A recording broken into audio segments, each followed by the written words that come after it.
सुनिए, देखिए, समझिए सनातन सत्य। जैसी दृष्टि वैसी सृष्टि, दृष्टि विज्ञान। कुदरत, कुदरती रचना एवं कुदरत के कानून से शाश्वत सुख की प्राप्ति। जोधपुर के परम पूज्य महात्मा उपासक प्रोफेसर डॉक्टर सोहन राज तातेड़ के निर्देशन में सनातन सत्य। जैसी दृष्टि वैसी सृष्टि, दृष्टि विज्ञान।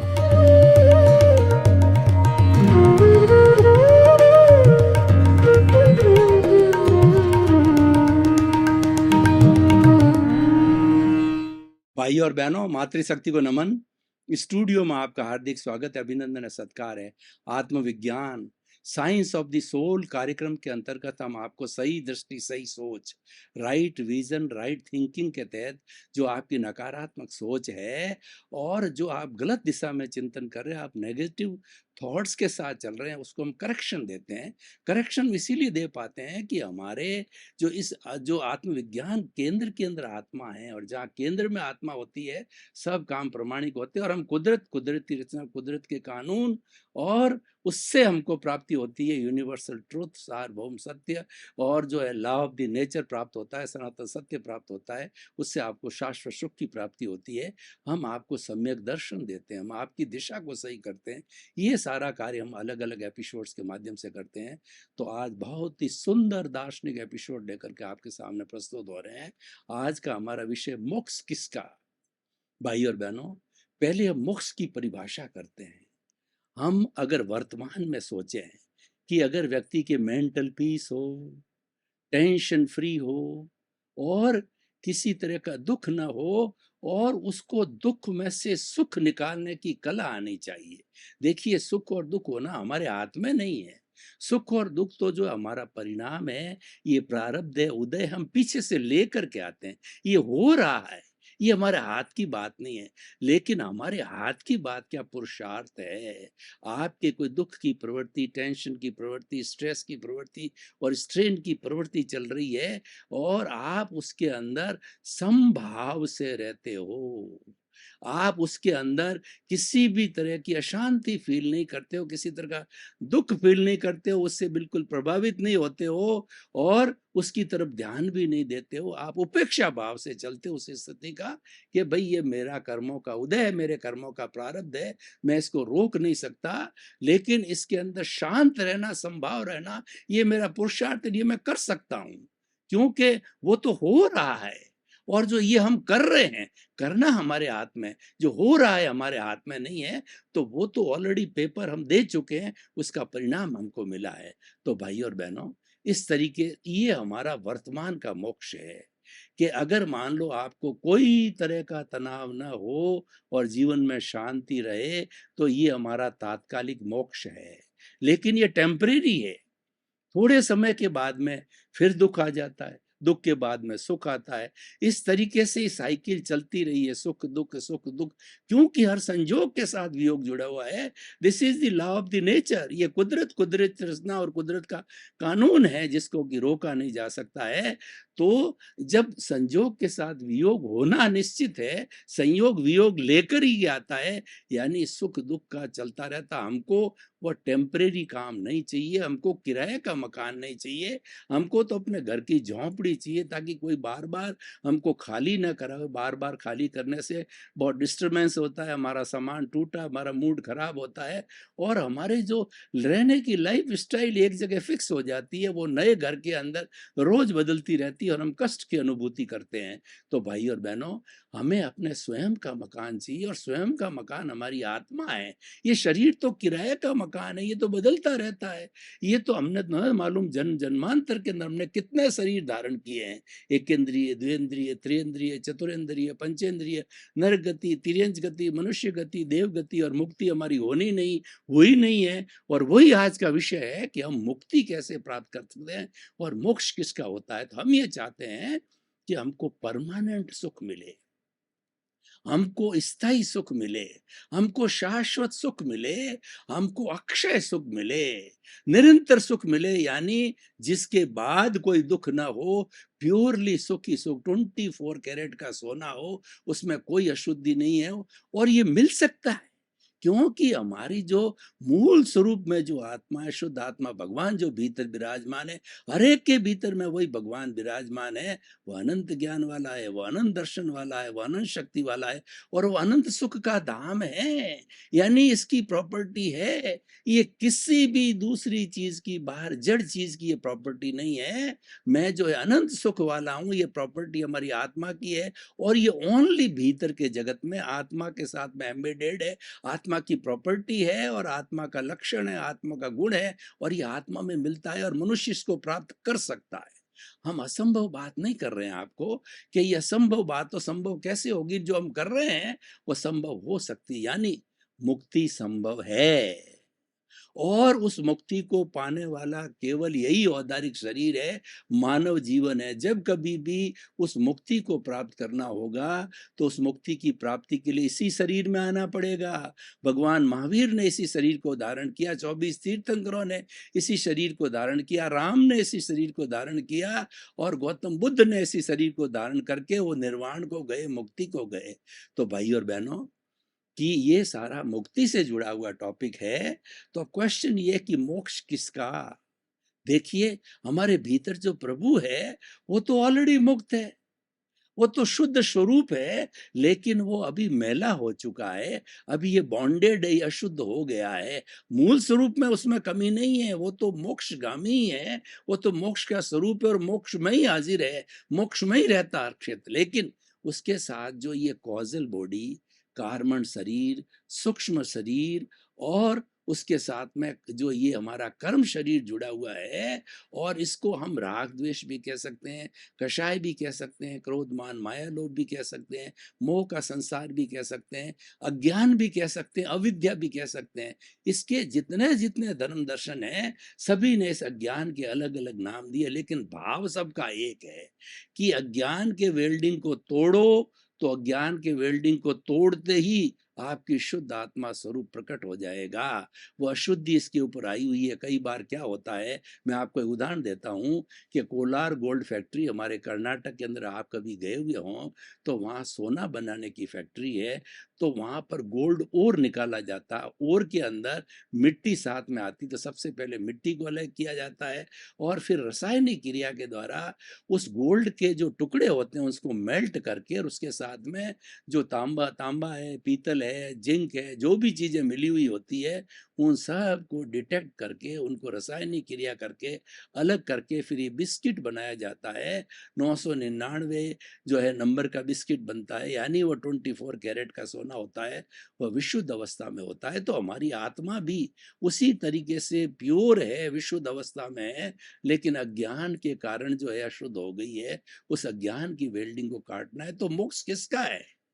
मोक्ष उस अज्ञान का है, मोक्ष मोक्ष का उस कार्बन शरीर का है, और उसके साथ ये जो हमको स्थूल शरीर मिला है, मन वचन काया रूपी ये शरीर है, पूर्व जन्म के कर्मों के भुगतान के लिए मिला है। इसको देने वाला कौन है? इसको देने वाला कर्म शरीर है, और हमारे जीवन का हर कार्य मन वचन काया से जुड़ी हुई हर अवस्था को देने वाला ये कार्बन शरीर है, क्योंकि मन वचन काया स्वयं जड़ है, कार्बन शरीर जड़ है, और ये सारी जड़ प्रकृति है। जड़ वह होती है जिसमें वर्ण होता है, गंध होता है, रस होता है, स्पर्श होता है, और ये कार्बन शरीर चतुस्पर्शी होता है, यानी ये विज्ञान की भाषा में मासलेस पार्टिकल्स होते हैं, इसलिए इसका वजन नहीं होता है। और इसका वजन अगर हो जाए तो जन्म जन्मांतर के अंदर हमने कितने कर्म इकट्ठे किए, उसका तो वॉल्यूम, उसका तो वजन तो टन भर हो सकता है, तो वो हम कैसे धारण कर सकते हैं? लेकिन इसका कोई भी मास नहीं है,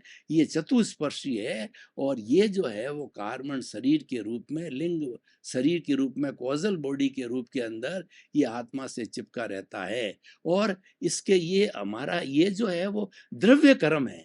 इस द्रव्य कर्म जो है, हमारे कुल 8 तरह के द्रव्य कर्म होते हैं। भाव कर्म से द्रव्य कर्म बनते हैं। पिछले जन्म के अंदर हम कुछ भी थे, एक्स थे, या समझिए मोहन राज था, तो मोहन राज ने जो कर्म, जो भाव डाले हैं, वो भाव है कॉज। एक कॉज को भाव कहते हैं और कॉज के बंच को हम कॉजल बॉडी कहते हैं।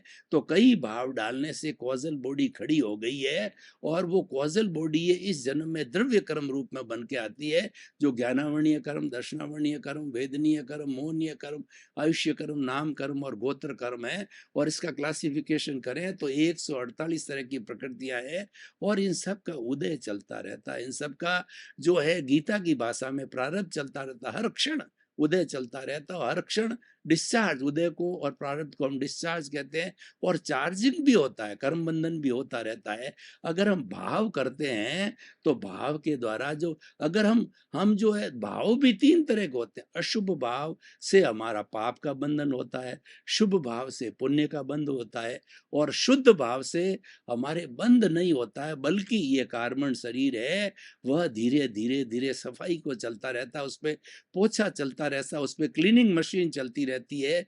जो आजकल हमारे रेलवे प्लेटफार्म के ऊपर या पब्लिक प्लेसेस में जो क्लीनिंग मशीन चलती है, तो वो उसी तरीके से ये ज्ञाता दृष्टा भाव में रहने से इस राग द्वेष रूपी जो है हमारे कार्बन शरीर के ऊपर जो है क्लीनिंग मशीन चलती रहती है और वो मशीन चलते चलते चलते चलते इसके वॉल्यूम को कम करती है और नया चार्ज नहीं होता है। तो वॉल्यूम कम होते होते वो जीरो हो जाता है और जब जीरो हो जाता है इसका मतलब कार्बन शरीर समाप्त हो जाता है और कार्बन शरीर का समाप्त होते ही मोक्ष हो जाता है। तो एक तरफ तो कार्बन शरीर का मोक्ष हो गया, यानी कार्बन शरीर हमारी आत्मा से विलग हो गया, और दूसरी तरफ जो आत्मा ऑलरेडी मोक्ष फॉर्म में थी, तो उसका जहां पर स्थान है उस स्थान पर वह चली जाती है। वो सिद्ध शिला के अंदर, जो कि हमारा सबसे लोक का ऊपरी भाग है, उसके बाद में अलोक चालू हो जाता है। उस जो है लोक के अंतिम सिरे में सिद्ध शिला में जाकर के ये सभी परमात्मा, ये सभी आत्माएं, ये सभी ईश्वर, ये सभी भगवान वहां पर अशरीरी होकर के विराजमान हो जाते हैं और वहां पर जो उनका ब्लिस होता है, शाश्वत सुख होता है, वहां पर दुख नाम की कोई चीज नहीं होती। तो भाई और बहनों, मोक्ष किसका? मोक्ष कार्बन शरीर का, मोक्ष स्थूल शरीर का, ये हमारा औदारिक शरीर, इसका मोक्ष हो जाता है। और मोक्ष के साथ साथ के अंदर आत्मा भी जो है इससे मुक्ति पा लेती, इसलिए आत्मा का भी मोक्ष हो जाता है। वैसे तो आत्मा अपने आप मोक्ष में ही है, हमारा रियल प्रभु जो भीतर है वो मोक्ष में ही है और भीतर बैठा, लेकिन वो मोक्ष जा नहीं सकता। मोक्ष एक स्थान का नाम है, सिद्ध शिला, वहां पर ये जा नहीं सकता और वहां नहीं जाने से जो है वो इसी शरीर में रहता है। और आप देखिए कि जब कोई भी जीव जो है, गुण स्थान की हम बात करें तो शुभ भावों से या शुद्ध भावों से वो गुण स्थान को पार करता, क्रमिक है तो शुभ भावों से वो धीरे धीरे पार करेगा, और अक्रम विज्ञान है तो वो शुद्ध भावों से जंप भी मार सकता है, सीधा 12वें गुण स्थान में भी आ जाता है और वह क्षीण मोह हो जाता है, वो वीतराग बन जाता है।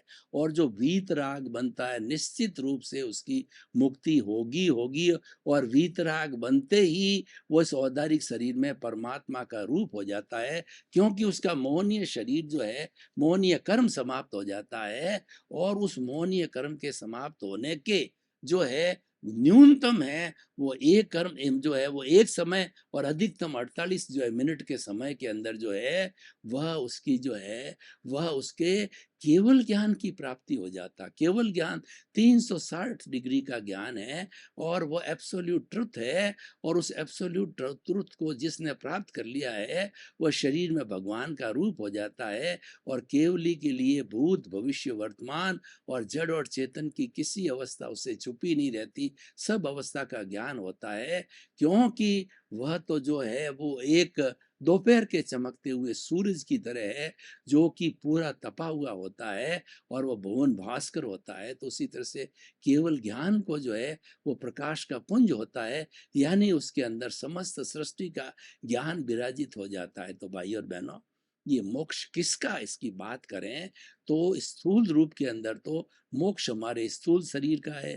दूसरे रूप में बात करें तो हमारा कार्बन शरीर है जो कि स्थूल शरीर को बनाता है, उसका मोक्ष है। और तीसरे रूप में बात करें तो ये आत्मा का मोक्ष है, वो जाकर के मोक्ष में विराजमान हो जाती है। और हम वर्तमान के जो है अपने व्यवहार जगत के मोक्ष की बात करें तो व्यवहार जगत का मोक्ष वो होता है कि हमें किसी तरह का कष्ट ना हो जीवन के अंदर, कोई भी मेंटल टेंशन नहीं हो, आदि व्याधि उपाधि बिल्कुल नहीं हो। आदि व्याधि उपाधि का न होना हमारा वर्तमान का तात्कालिक मोक्ष है। और जो है जब हम जो है उस सारे कार्बन शरीर को जीरो कर देते हैं तो वो परमानेंट मोक्ष होता है। वेदांत की भाषा में बात करें तो वेदांत की भाषा में सबसे पहले जब कोई भी जीवन मुक्त होता है तो वह विदेह बन जाता है।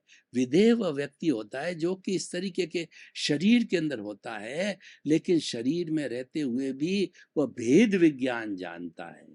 उसके जो है अभी कर्मों का उदय और कर्मों का जो है कहना चाहिए कि उदय भाव और प्रारब्ध भाव बाकी है, लेकिन वो बाकी होते हुए भी वह ये चिंतन करता है कि ये तो मेरा उदय है, ये तो मेरे कर्मों का हिसाब है, ये तो हो रहा है, ये तो मैं पीछे से लेके आया हूँ, ये तो मेरा परिणाम है, ये जड़ है, लेकिन ये मैं नहीं हूँ, मैं अलग हूँ, शरीर अलग है, शरीर जड़ है, जड़ का एक परमाणु भी मेरे चेतन तत्व में नहीं है। और मेरे मूल स्वरूप जो है शुद्ध आत्मा भगवान का एक भी परमाणु जो है इस जड़ तत्व में नहीं है।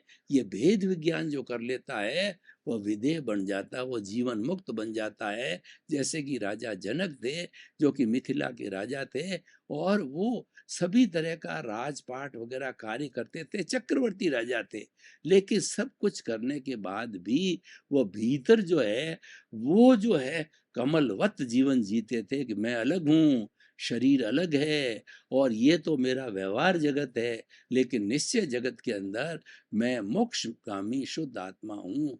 तो इस तरीके से वो भेद विज्ञान करते थे, मानते थे कि हम तो दोनों पड़ोसी हैं और पड़ोसी होने के कारण ये अपना काम कर रहा है, मैं अपना काम कर रहा हूँ। हमने समझौता कर लिया है क्योंकि जन्म जन्मांतर से हम दोनों साथ चलते हैं। और जब हमें दोनों अलग होना चाहते हैं, हम दोनों चाहते हैं कि हम अलग हो जाएं, क्यों हम विजातीय हैं। मेरा जो चेतन तत्व है और ये जड़ तत्व है दोनों विजातीय है, यानी दोनों अलग अलग जो है प्रॉपर्टी वाले हैं, इसीलिए सजातीय नहीं है। तो सजातीय में मिलना चाहते हैं, तो इसीलिए हम अलग होने के कारण हमें वो अलग कैसे होते हैं कि कोई सदगुरु मिल जावे, कोई प्रत्यक्ष ज्ञानी पुरुष मिल जावे और हमको कृपा से ज्ञान दे दे। जब ज्ञान दिया जाता तो क्या होता है कि हमारा अनंतानुबंधी कसा है, जो हमारा मोहनीय कर्म है, जो हमारा कर्ता भाव है, जो कर्म बंधन करवाता है, वो सोर्स को समाप्त कर देते हैं। जो हमारा कषाय है, जो हमारा दर्शन मोहनीय है, उस जो है जहर की थैली को फेंक देते हैं। जहर की थैली का जो है वो अस्तित्व समाप्त कर देते हैं कि कृपा से और ज्ञान से। और वो समाप्त होने के बाद में हमारे साथ में सिर्फ जो है छोटे मोटे जो अप्रत्याख्यानी मोहनीय कर्म, प्रत्याख्यानी मोहनीय कर्म, संजलनी, ये नहीं के बराबर होते हैं, शीघ्र घुल जाते हैं, शीघ्र धुल जाते हैं, एक तरीके से डिस्चार्ज कर्म की तरह ही होते हैं। और जो बर्फ की शिला की तरफ जन्म जन्मांतर से हमारा जो जो जो जमा हुआ कर्म है, जो संचित कर्म है हमारा, जो हमारा डिस्चार्ज जमा हुआ है, वो 2 4 5 भव के अंदर समाप्त हो जाता है। जबकि हम असंख्य भव कर चुके हैं, इतने भव हमें आगे नहीं करने पड़ते हैं। जहाँ और ज्ञान लेने के बाद ऐसा बताया जाता है कि 15 भव में उसकी मुक्ति मतलब हो जाया करती है।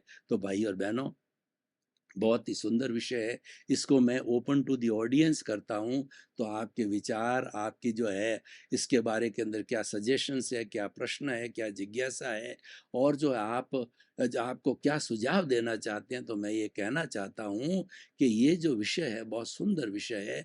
ये विषय है वो व्यक्ति को विदेह बनाता है, व्यक्ति को भेद विज्ञान देता है, व्यक्ति को सम्यक दर्शन देता है, व्यक्ति को मोक्ष की नींव लगाता है। और वो जान जाता है कि मोक्ष किसका है। इस विषय के अंदर गहराई में जाने से वो सबका भेद विज्ञान करके जड़ को और जो आत्मा को, चेतन और जड़ को अलग करने की प्रक्रिया में लग जाता है। और जब अलग हो जाते हैं तो दोनों का मोक्ष हो जाता है, जड़ का भी मोक्ष हो जाता है और चेतन का भी मोक्ष हो जाता है। तो भाई और बहनों, ये दार्शनिक विषय है और ये बहुत ही सारे जो धर्म है उसी का सार यही है। सब धर्म क्या कहते हैं कि अज्ञान दुख का कारण है, उस अज्ञान की वेल्डिंग को मिटा दो, उस अज्ञान की वेल्डिंग को काट दो, तो ये जड़ और चेतन जो अलग हो जाते हैं, उस अज्ञान ने ही जड़ और चेतन को, वो फेविकोल है, उसने ही जड़ और चेतन को मिला रखा है। इन दोनों के मिलने से एक तीसरा तत्व की उत्पत्ति हो गई, वो अज्ञान तत्व है। वो हमारा क्रोध मान माया लोभ है, और उसको माया भी कहते हैं और उसको प्रकृति भी कहते हैं। उसको जो है मन वचन काया रूपी जो है ये प्रकृति है। तो प्रकृति और परमात्मा को जो है वो अलग अलग समझना, और अलग अलग समझ करके इनको मिश्रण नहीं होने देना, प्रकृति और पुरुष को मिश्रण नहीं होने देना, ये सच्चा विनय है और ये सच्चा पुरुषार्थ है। तो भाई और बहनों, हमें पुरुषार्थ ये करना है, भेद विज्ञान करो। और भेद विज्ञान कहाँ से होगा कि आप अपने शुद्ध जो है वो तत्व का चिंतन करोगे कि मैं तो ज्ञाता हूँ, मैं तो दृष्टा हूँ, मैं तो जानने वाला हूँ, मैं तो देखने वाला हूँ, और मुझे मुक्त होना है। किससे मुक्त होना है? कि मुझे जड़ रूपी शरीर से मुक्त होना है। और जब ये जड़ रूपी शरीर मुक्त हो जाएगा तो फिर पुनः 84 लाख जीवा योनि में घूमना नहीं पड़ेगा, क्योंकि जन्म लेना सबसे बड़ा दुख का कारण है। आपने कभी चिंतन किया होगा कि 9 महीने हम माँ की पेट में उल्टे लटकते हैं, तो वहाँ पर जो खट्टी डकारें और खट्टा मीठा गंदा वो खून और उतनी गर्मी, और जो है हमको जो उस गंदगी के अंदर 9 महीने निकालने पड़ते हैं घुटन के अंदर, तब हम भगवान से प्रार्थना करते हैं कि मेरे को जल्दी बाहर निकालो। बाहर निकल करके इस माया से मैं दूर हट जाऊंगा और मैं आपकी भक्ति में लगूंगा, सनातन सत्य की प्राप्ति में करने लगूंगा, और आपके ज्ञाता दृष्टा भाव में रहूंगा, और आपका चिंतन हमेशा करता रहूंगा। और जब बाहर आते हैं, तो जब थोड़े बड़े होते हैं, तो वही घोड़ा और वही मैदान, क्योंकि संसार एक माया है।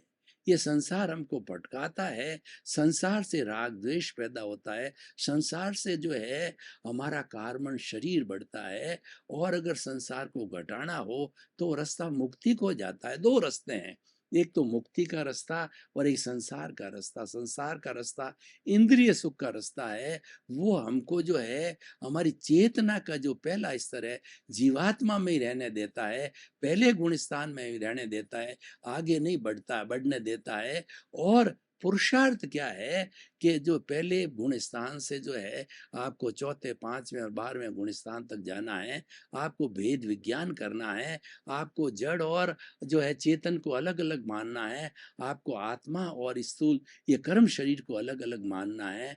जब आप अलग मानने लग जाओगे, अलग विश्वास करोगे, तो धीरे धीरे ऑटोमेटिकली ये कार्बन शरीर है, ये जो हमारा वेल्डिंग है जो अज्ञान का है, ये मिट जाएगा, और मिटने के बाद के अंदर मोक्ष होते देरी नहीं लगेगी। तो भाई और बहनों, हम निष्कर्ष की भाषा में बात करें तो हमें हमेशा चिंतन करना चाहिए कि मुझे जल्दी से जल्दी मुक्त होना है, और भीतर विराजमान शुद्ध आत्मा भगवान से ये प्रार्थना करनी चाहिए कि मुझे हर जन्म में मोक्ष के कर्म मिले। मोक्ष कर्म का मिलने का ये है कि आप भावना भाओ, आप प्रतिष्ठा करो, कि आप शुद्ध भाव करो कि मुझे सिमंदर स्वामी के चरणों के अंदर अगला जन्म मिले।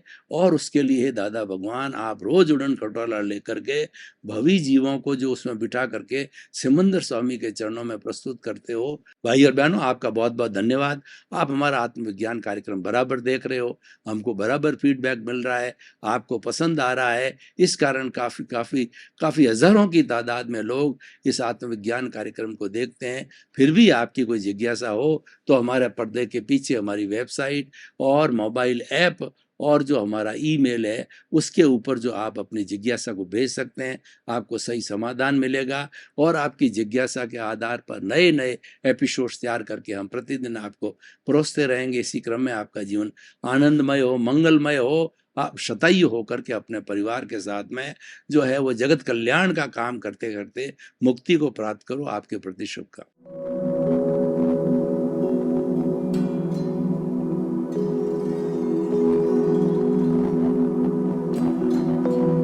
एक ऐसा अंतर्राष्ट्रीय ख्याति प्राप्त मानव जो गुरु प्रेरणा से पिछले 20 वर्षों से वानप्रस्थ जीवन जीते हुए 24 घंटे मानवता की सेवा में संलग्न है।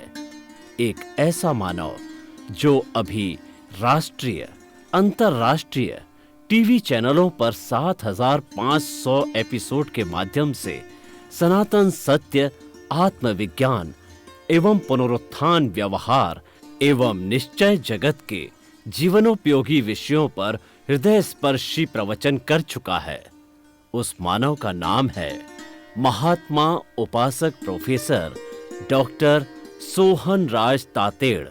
प्रोफेसर तातेड़ द्वारा योग, दर्शन, शिक्षा विषयों पर रचित पीएचडी स्तर के 250 शोध ग्रंथ भारत के 100 प्रतिष्ठित विश्वविद्यालयों में शोधार्थी पढ़ रहे हैं तथा वे सभी शोध ग्रंथ वहां की सेंट्रल लाइब्रेरियों में उपलब्ध हैं।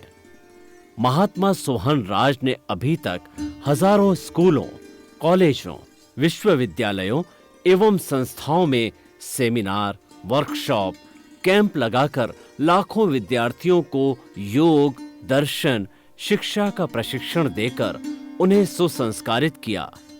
डॉक्टर तातेड़ ने भारतीय संस्कृति उत्थान के 4000 से अधिक समसामयिक विषयों पर आर्टिकल लिखकर ऑनलाइन जर्नल, पत्रिकाओं, वेबसाइट्स पर प्रकाशित किया, जिसका उपयोग लाखों पाठक कर रहे हैं। उपासक तातेड़ के 5000 से अधिक आज का सुविचार, आज का शुभ संदेश, आज का मंगल भावना योग आदि चिंतन websites, Twitter, blogger, Facebook, YouTube माध्यमों से लाखों लोग अपना जीवन निर्माण कर रहे हैं। मानवता के मसीहा ऐसे महामानव महात्मा सोहन राज तातेड़ के प्रोफाइल को अभी तक विश्व के 20 लाख दर्शक यूट्यूब पर, 12 लाख गूगल पर एवं लाखों दर्शक फेसबुक, ब्लॉगर, ट्विटर और इंस्टाग्राम पर देख चुके हैं।